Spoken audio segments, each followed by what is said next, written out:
Good morning, everyone. Welcome to God's Grace on Thee and Angel Wallace Productions. Today's Thursday. Can you believe it? This whole week, this whole month, we're almost halfway gone already. Today's the 15th of August of 2024. We just started and it's already mid-month. I tell you, our days have dwindled down to 12 hours. We no longer have that 24-hour. I believe we're moving in very slowly or quickly. I believe it's quickly, but we're feeling it slowly. But we're feeling it. A lot of people can feel the difference. There's a change in the atmosphere. We're heading into a new dimension, a new conscience. So when we get to the other side, we won't notice the change. We won't notice what we left behind because our consciousness will be moved into the new dimension, our new timeline. That's what I feel. So today we're going to go back into Satan's drummers, the secret beat of evil. Satan is alive and well. And we're going to delve now into chapter 6. This is a recording number 1 by Jesus Sananda. And it's dated Monday, October the 30th, 1989, 6:50 a.m., year 3, day 075. Blessings be upon you ones on this wondrous day gifted unto you. Sananda ready to resume. Please make note of the earthquake in Japan of 1028 and the Algerian quakes of 1030. Add them to your list, for I want to be aware of the widespread occurrences. Isn't this all just a bad joke? I see and understand the questions rummaging within your head. Isn't all this witch stuff and Satanism just a bad joke of some sort? Doesn't this cause ones to believe that a good hypnotherapist is just as dangerous as is the witch? I am disappointed that you would ask such a thing, Dharma. Is fire bad? Is fire good? How about medicine? Is it good or bad? Are white people good or bad? How about black people? Good or bad? Hispanics, Jews, Germans? Oh, how about the Polish? You ones like to tease about them. Are they good or bad? Is meat good or bad? Hypnosis is not only a fine tool for discernment and communication, but the only valid tool in mental illness. The mind is all-knowing, and only through a person's individual reasoning and perceptive senses can mental illness be either diagnosed or treated. And just as 2 aspirin can stop the head from aching, 500 aspirin tablets can kill the body. In some, 1 tablet can kill the body. All is in the utilization. It is much like getting rid of the water in which you just cleansed your baby. Do you also throw away the soap, the washcloth, and the baby? Satan worship, witchcraft, cults. This includes Christian churches. Occult, spiritualism, psychic phenomena. Should you take any of these things seriously? Surely it is just a passing trend, ones will claim. And should you really give them any credence? And should you give a raging brush fire any attention when it is 10 feet from a forest filled with summer homes, all filled with people? Man must always go within his mind and become one with himself and commune with his higher source. That does not require rituals nor chantings. If mind expansion must depend upon mind altering, then the experience is most dangerous, for you must be seeking truth, not tainted perceptions. If what you find within is against the laws of God and creation, then you have opened Pandora's box of evil gifts, for your mind will feed upon these misperceptions until they become reality to your consciousness. Now, you can either heal or destroy through manipulation of the mind. Anyone who utilizes it as a tool must have perfection in moral intent, for whatever is planted will grow, thistles or wheat. Unfortunately, anything that begets results is usually abused by ones who are immoral and greedy. Quackery thrives among the young and easily impressed people of all ages. And books flood the market by the thousands, and the minds are open with no thought given to security of that wondrous open segment, which is man.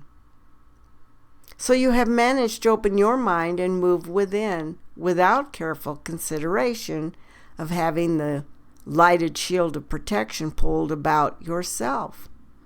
And you are open to dark visitors when they show up first, for the lighted brotherhood awaits invitation.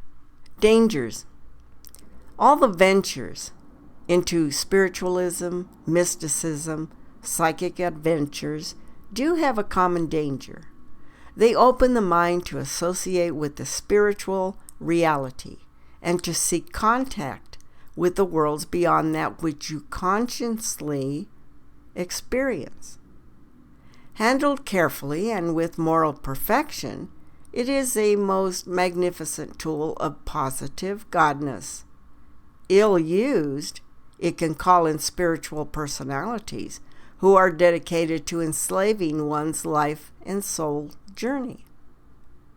You will, however, have most learned ones who set themselves up as a judge and jury.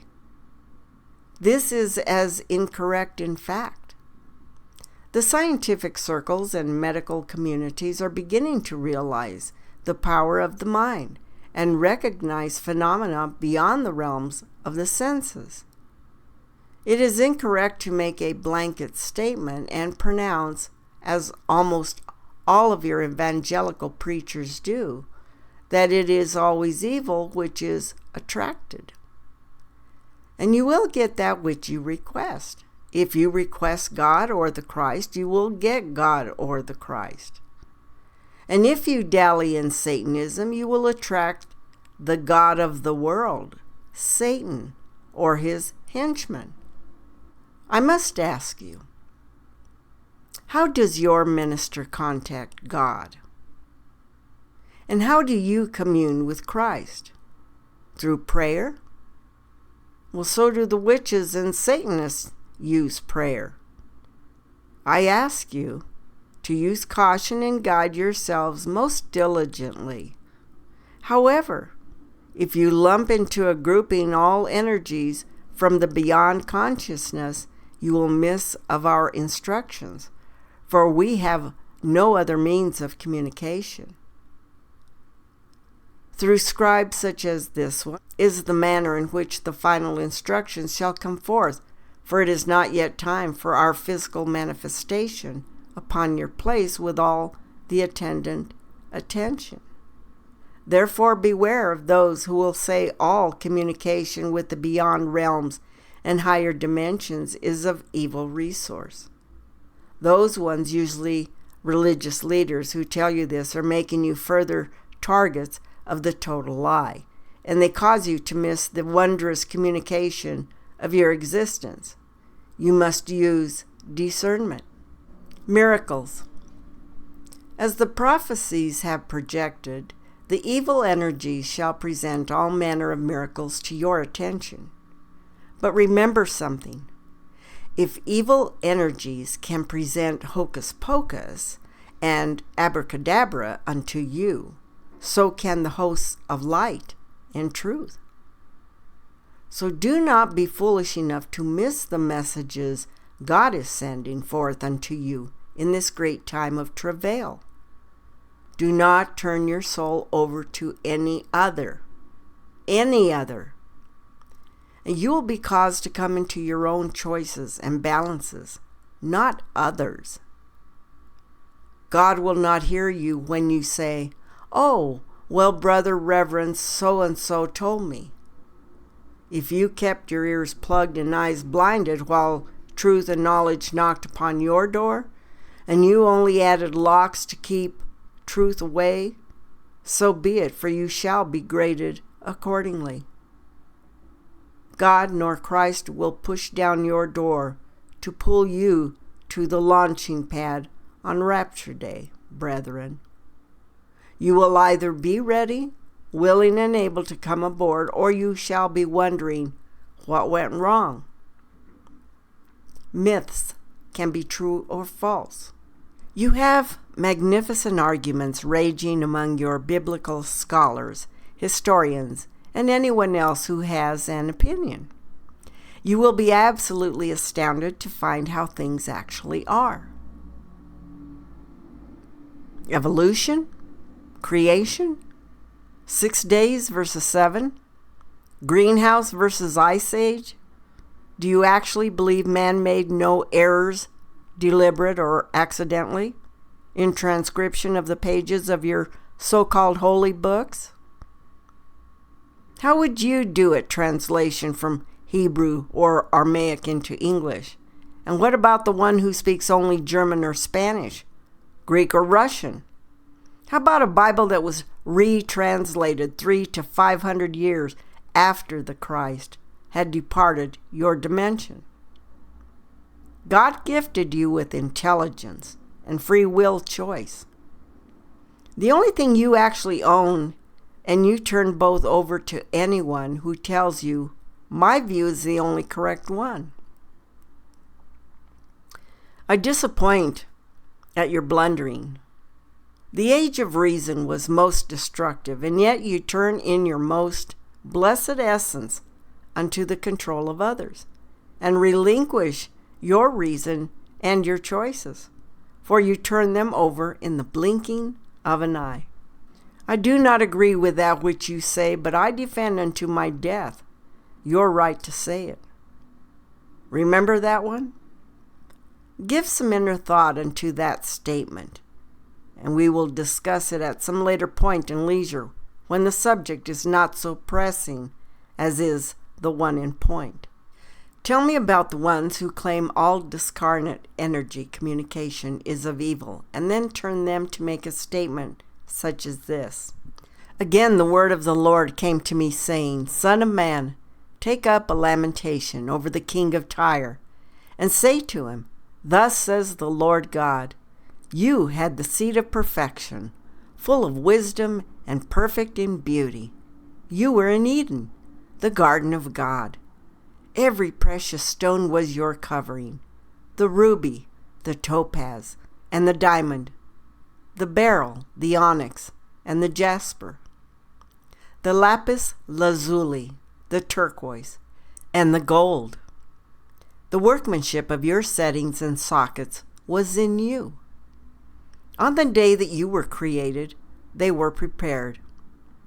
You were the anointed cherub who covers, and I placed you there.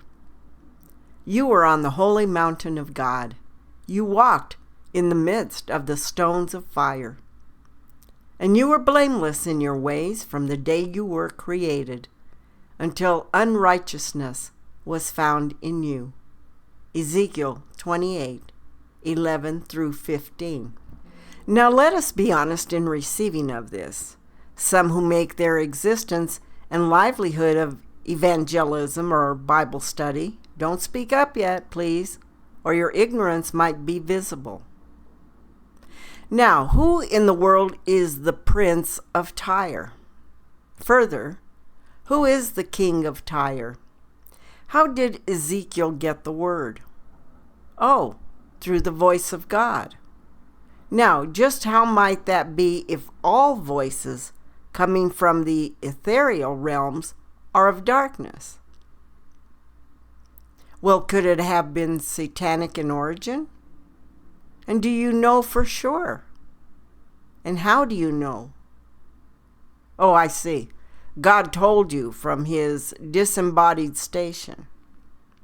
It all boils down to perception and communication, does it not? Now, this particular reference, whether true or false, was made in reference to the mourning and weeping of a Father Creator who had turned the perfection of his magnificent creation, Lucifer, away for his evil ways. Did it happen? And does it matter? It does remain, however, that if you wish to remain in the presence of God of goodness and light, you will abide the laws thereof. And if you choose to not follow those laws, you shall abide elsewhere. Your choice, dear friends. Perfection dwells with God. Evil dwells within the void in separation from God and the wishy-washy continue of their lessons until they choose one or the other. Ultimately, however, regardless of the perception of time within which you count sequence, you will at some point return unto the Creator source, for just as you were created from the thought of God, so can you be uncreated. And that goes for the Christ or Satan, or both represent the consciousness of beingness. Just the consciousness of man toward evil or Christians, which will ultimately make the choice and determine the direction of the journey of soul. Evil reigns. At this point in the period of transition and fulfilling of that which has been predicted, it is a time of the reign of evil. And man is centered in lust, greed, self-indulgence, war, and all manner of worldly physical consciousness. I tell you that you have the right of that choice. It is just that it will reap the evil rewards, no more and no less. Now, man is that which is in his consciousness. Existence is a spiral, and as such, as the consciousness increases in one direction or another, so goes civilization. The spiral always cycles back in the other direction, just as a clock pendulum must move to a state of stillness, and then swing in the reverse direction. Now, this downward spiral of mankind must first be brought into stillness, and then the rebuilding can occur. Now, man is sickening of that which is going on about him. Man is starving for truth and quality within his existence. He hungers for his reunion with God, and he searches endlessly. And he does all manner of things to bring pleasure to the human physical entity, and ultimately only mires more deeply in despair. However, until the consciousness returns unto the laws and balance of God and the creation, he will find no peace.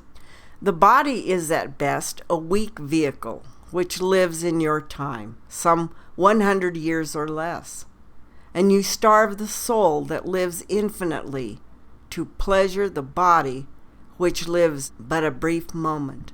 A little example or two at this point, and I request that each of you reading this document pause and correlate to this example with some item you own. Now, Dharma owns 2 sets of dinner silverware, which she has used once since 1968. Now, considering this average, with her being 58 years of age this day, how many times do you guess she will use this dinnerware before she passes on? And how valuable can this possession actually be? Now, pass it on to your heirs. There are 9 children and already 8 grandchildren. Who gets this plunder? And worse, they don't want to even bother with glass dishes, preferring the easy care of paper. Do you think they will love polishing the tarnish from silverware? So be it. I suppose I have made my point. Where are your values? The hourglass is empty, and you only have the time remaining for the turning of the sand tube. And where are your values? Evil is always at work. Now, this diabolical mastermind backing up the world system deceives and ensnares the minds and consciousness of people. And he does a good job with those who do not believe in Christ's presence. And he sometimes does an even better job with those who do. Now, Satan's work can be described in three ways. First, he is the ruler of the physical world, which means he is constantly at work in human government and its political systems. Now, this influence is most capable of manipulating all forms of government for his purposes of evil and corruption. And if you wish to argue about this matter, I heartily suggest you get the prior Phoenix journals from Phoenix Source Distributors and read. And go check out the references and then read it again.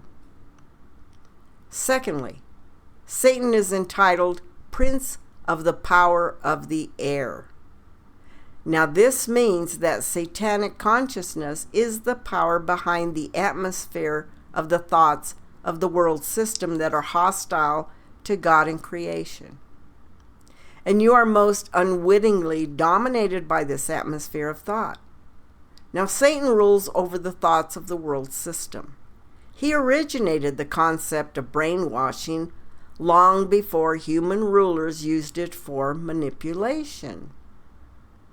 When you think that he is the ruler over all of these thought forms and realize the ways in which you are bombarded every day by those sources, you begin perhaps to see how deadly the world system can be.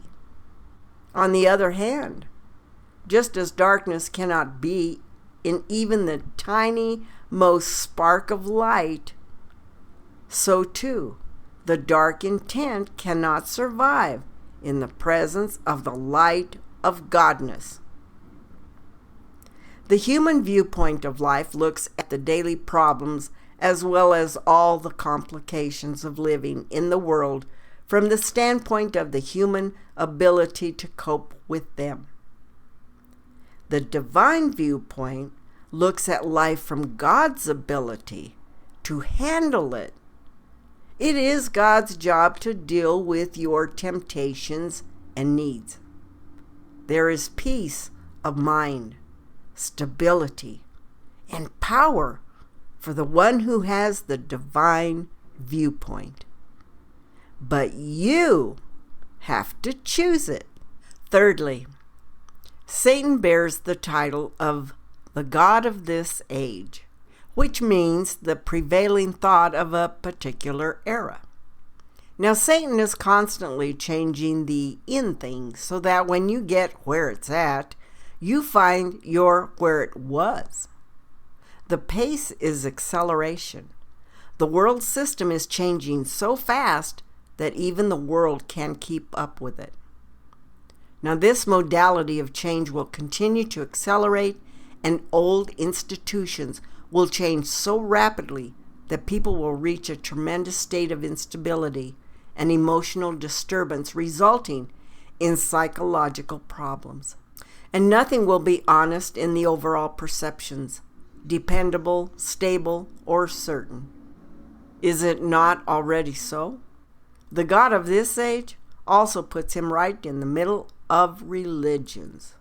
He loves religion. It is his real trump card, his ace trump for blinding minds to the truth. He is the God of all those who deviate from God and the balanced laws of the creation. And God can most surely tend the problem. However, he must be asked to do so with pure intent and action. Now, for real shocker, so do satanic energies have to be invited within. Does this not scare the daylights out of you to realize that you have actually asked this evil to come within? Does Satan exist? Mr. Satan's cleverest ruse is to make believe that he does not exist. And that is the reason you see the ridiculous pictures of Satan with his horns and red suit, sporting a tail and an evil grin. If he is a comic figure or a mythical villain, there's little harm he can do except give you an occasional nightmare, which you can easily toss aside. Somehow, no matter how vile a thing you might be doing, you don't mind Satan being there with you. In fact, he sort of livens up the physical entertainment. How do you feel about Christ being your best buddy at the alcohol cabinet, or stealing from your brother, or bedded with you in illicit fleshly pleasures? And what kind of vocabulary do you utilize in the midst of your games and tinkering? So be it. Satan's incognitos are most clever indeed. He hides within and behind religion, intellectualism, poetry, art, music, psychology, human understanding, and most vividly, within your human self. All men are prey to the evil influence with no battle gear unless you ask for a bit of help from the discarnate beings on the other side of the line. Then you can't expect the hosts of God's heaven to give assistance. But there is no halfway house. That is really heavy, Sananda. So be it. Look closely at that which you think and do. And when you are faced with an either-or situation or a black and white choice, most of you would like to wiggle in the center with a maybe, or charge through the middle wearing a gray hat. Modern thought always projects the antiquated idea that Satan is the origin of evil and has the world in his control. Man has so many explanations for evil: poverty, pollution, politicians, police, parents, employers, unions, racial minorities, racial majorities. You choose your own cause. Always, however, put the rap on someone, man says, but don't tell me about Satan. That's too negative and unpleasant. Man does not want to hear such confused drivel. And Christians are not exempt from this inability to understand where and how Satan is working his evil enticements. In fact, probably the Christians are the very last to notice truth. Now, Satan's evil consciousness and doctrines have been neglected for so long by Christians that they are sometimes the least discerning of all in understanding the world system. The young so-called Christians are particularly vulnerable, for you have left the next generation naked in the face of 20th century thought by which they are surrounded. Evil intent called Satan is not the man below, heaping coals into an eternal furnace. He is the original jet setter. He is right on with the latest cause. I really like this next old quote from your book of Job. When God asked Satan a direct question, his answer was filled with outrageous arrogance. And the Lord said to Satan, "From where do you come?" And Satan, the adversary and the accuser, answered the Lord, "From going to and fro on the earth, and from walking up and down upon it." Well, evil just trucks around your place constantly, doing his thing in every spot he can. He is working diligently and unceasingly in your world system through governments, education, business, and culture. You label it, he'll take it. He further had lots of help from his advanced men who began planning his 20th century offensive campaign a few hundred years ago. Stand by it ready for the shock waves from his present 19th century thought bombs that are bringing the whole civilization into Armageddon. Yes, Satan is most certainly alive and thriving on the late great planet Earth. So be it, and Selah, for the hand of time bears the pen, and has written upon the page, how shall your earth sojourn end? How have you written the final act of your entertainment performance? You had best be in the choosing of sides, for the one most of you are standing alongside is in pretty awkward circumstance. A God of wrath? No. He is simply allowing you to make your choice in your free will manner. However, infinity of sitting on thy backsides astride the fence is a very long time, and will get most uncomfortable. Enough for this writing, let us take a rest, and I give unto you truth, and I encourage you to receive of it. I am Sananda.